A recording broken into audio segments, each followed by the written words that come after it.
फिल्मों में कार्य करने से पूर्व मनोज तिवारी ने तकरीबन 10 साल भोजपुरी गायक के रूप में कार्य किया।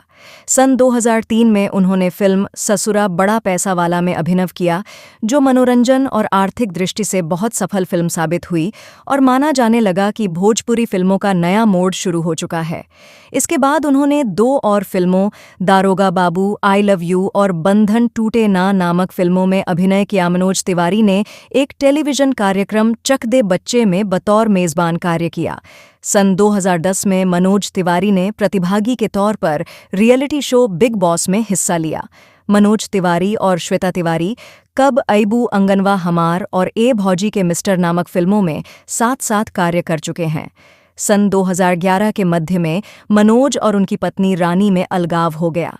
मनोज तिवारी ने नई धुनें, गाने और एल्बम बनाना जारी रखा। उन्होंने अनुराग कश्यप द्वारा निर्देशित फिल्म गैम्स ऑफ वासेपुर के लिए एक लोकप्रिय गीत जिया हो बिहार के लाला भी गाया। मनोज तिवारी सन 2011 में बाबा रामदेव द्वारा रामलीला मैदान पर शुरू किए गए भ्रष्टाचार विरोधी आंदोलन और अन्ना आंदोलन में सक्रिय रहे। 2009 में मनोज तिवारी ने समाजवादी पार्टी की ओर से राजनीति में अपना भविष्य आजमाया था, किंतु असफल रहे थे। फिलहाल तिवारी बीजेपी की तरफ से राजनीति में सक्रिय हैं और उत्तर पूर्वी दिल्ली से संसद सदस्य हैं।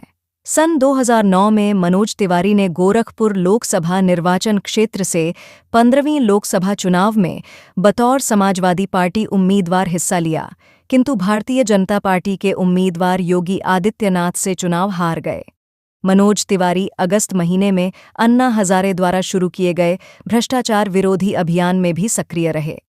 सन 2014 के आम चुनावों में मनोज तिवारी उत्तर पूर्वी दिल्ली लोकसभा निर्वाचन क्षेत्र से भारतीय जनता पार्टी के उम्मीदवार घोषित किए गए और चुनाव जीत गए। भारतीय जनता पार्टी के दिल्ली प्रदेश अध्यक्ष भी रहे हैं।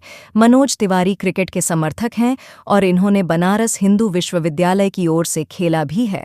अपने गृह क्षेत्र में क्रिकेट को बढ़ावा देने के लिए तिवारी ने इंडियन प्रीमियर लीग में अपनी टोली बनाने की भी कोशिश की। वो बिहार क्रिकेट की कीर्ति आजाद एसोसिएशन से भी संबद्ध रहे हैं। इनकी महेंद्र सिंह धोनी से शुरू से ही अच्छी मित्रता रही है। उन्होंने ये घोषणा की थी कि वो विश्व कप 2011 की विजेता टीम इंडिया को समर्पित एक मंदिर का निर्माण करवाएंगे।